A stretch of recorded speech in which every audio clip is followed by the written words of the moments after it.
It's 5 and 10 from Skywatch TV. 5 things you need to know for Wednesday, April 17th, 2024. I'm Derek Gilbert. Item number 5 today, aid for Israel. House Speaker Mike Johnson says he's going to put together 4 bills, present them to fund aid to Israel, Taiwan, Ukraine, and a 4th bill that rolls several foreign policy objectives into one package instead of having the whole thing lumped together. The $95 billion package that was passed by the Senate previously that's been stalled in the U.S. House of Representatives because the majority Republicans don't want to send another $60 billion to Ukraine in what is apparently a losing cause that risks drawing us into World War III with Russia. Johnson held a conference with House Republicans on Monday evening to lay out the 4 bills.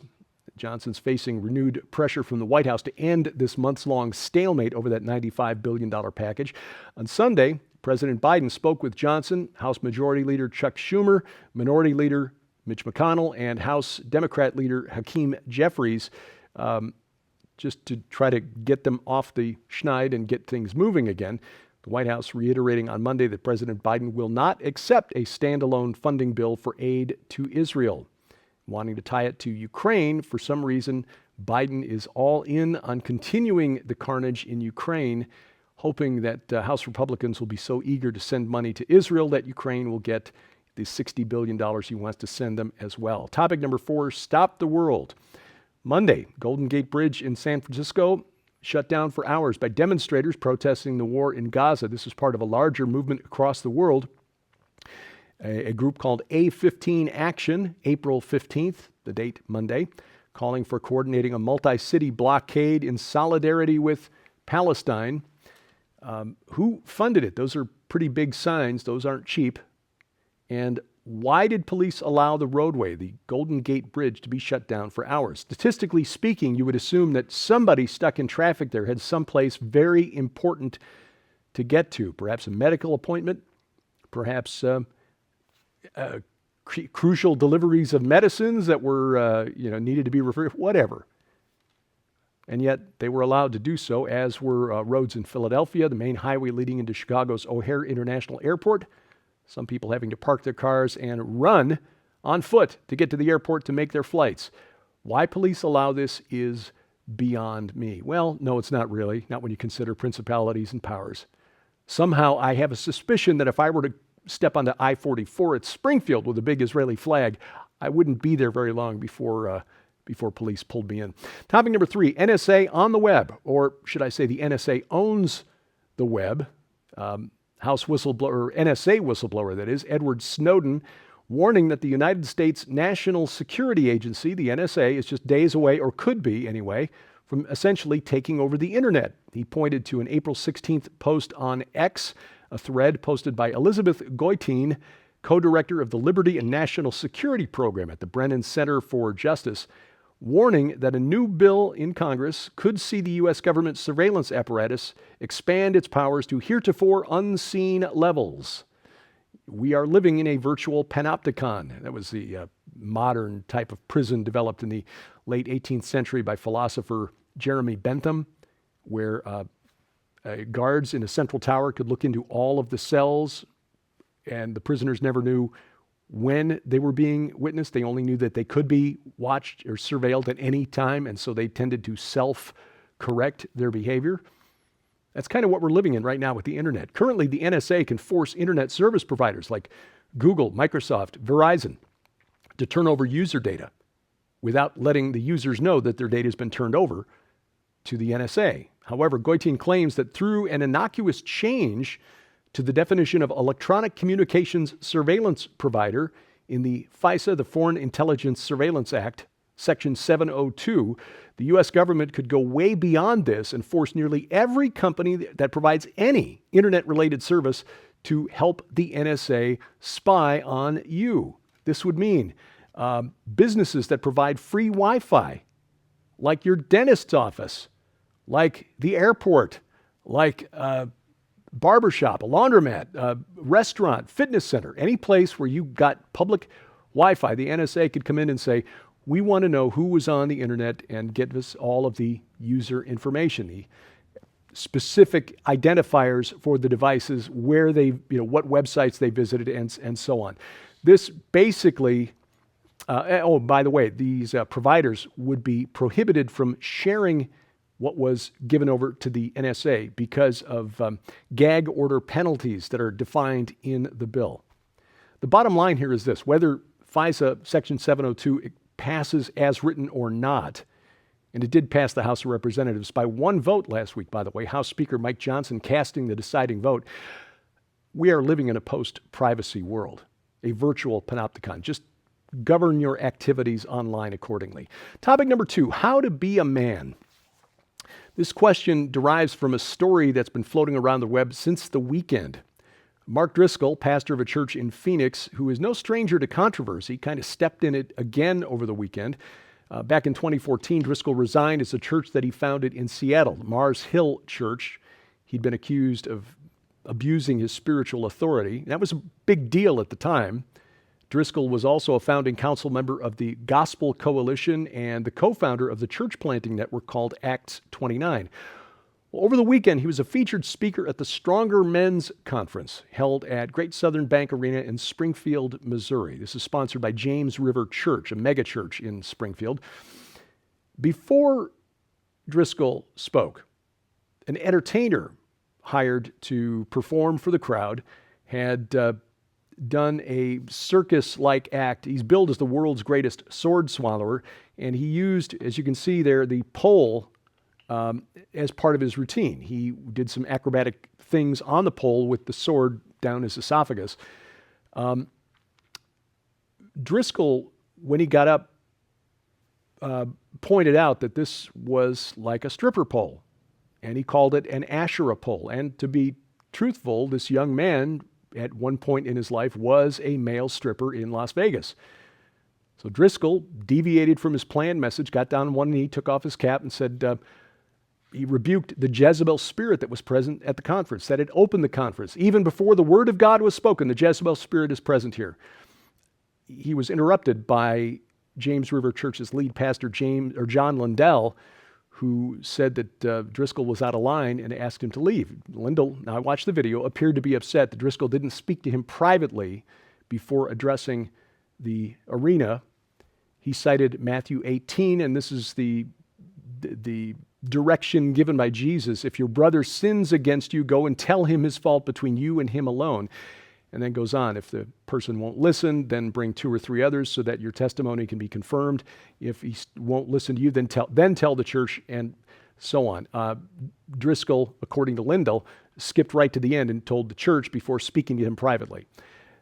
But Lindell's kind of misapplying this because the sin was not against Driscoll directly, so not quite sure that this applies. On the other hand, not quite sure that the young man's act really qualified as an Asherah pole type setting. I watched the video of his performance. It was acrobatic, it was circus-like, which then begs the question, what does that have to do with teaching men how to be men according to the gospel?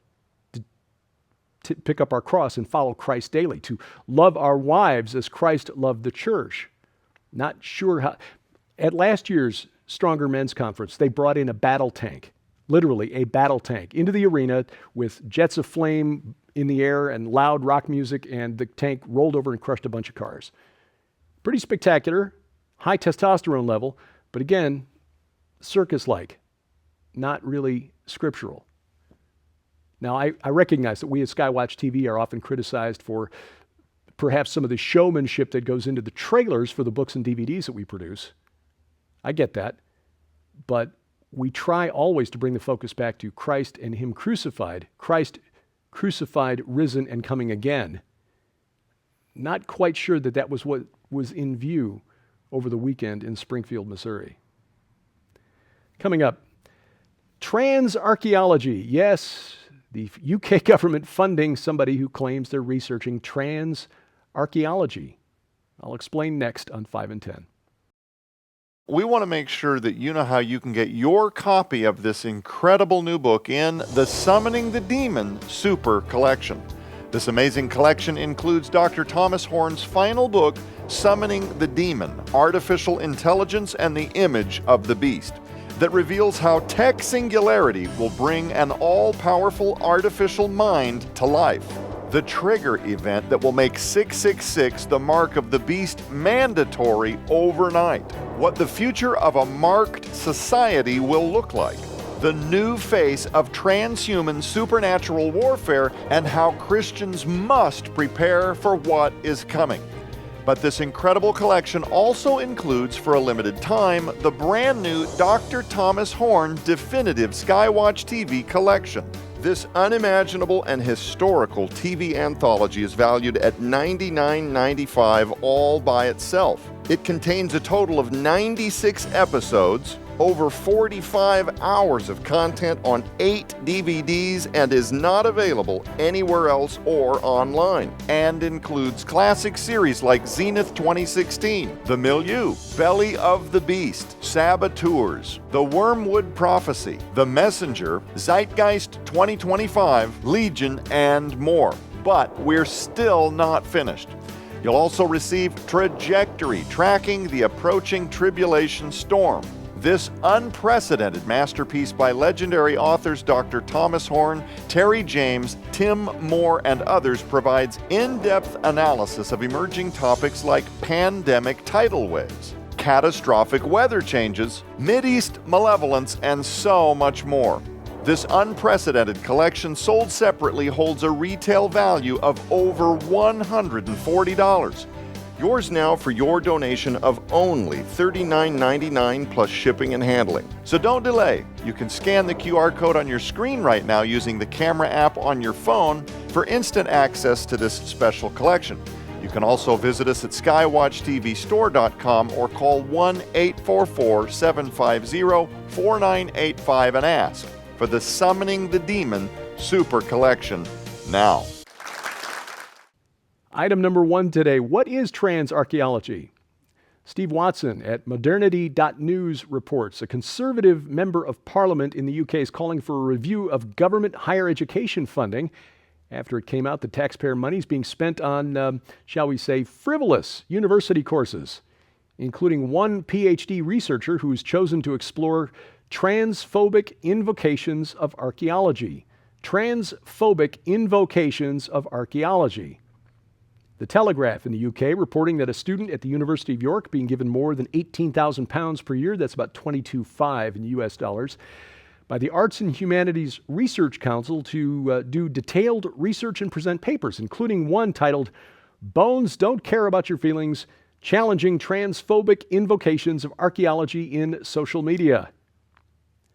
Bones don't care about your feelings. The student in question also gave a presentation that asked this question, quote, what if I told you that when an archaeologist finds human remains, it is a fact that there are only 2 choices for gender identification? Really? I mean, bless the student's pointy little head, but the implication here is that we're all supposed to react with horror. Really? No! There are at least 57 genders.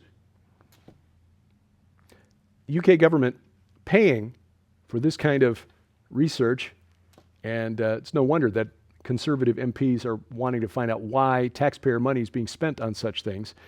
The research also funded by a non-departmental government body that distributes funds for research, which claims that, quote, research projects we support are made via a rigorous peer review process, end quote. And as Steve Watson writes, maybe make the process a little more rigorous then.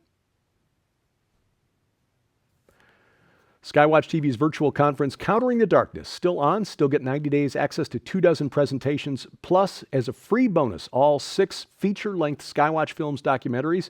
You can find out more and sign up today. Instant access for 90 days. Basically, you set the conference schedule at defenderconference.com, defenderconference.com.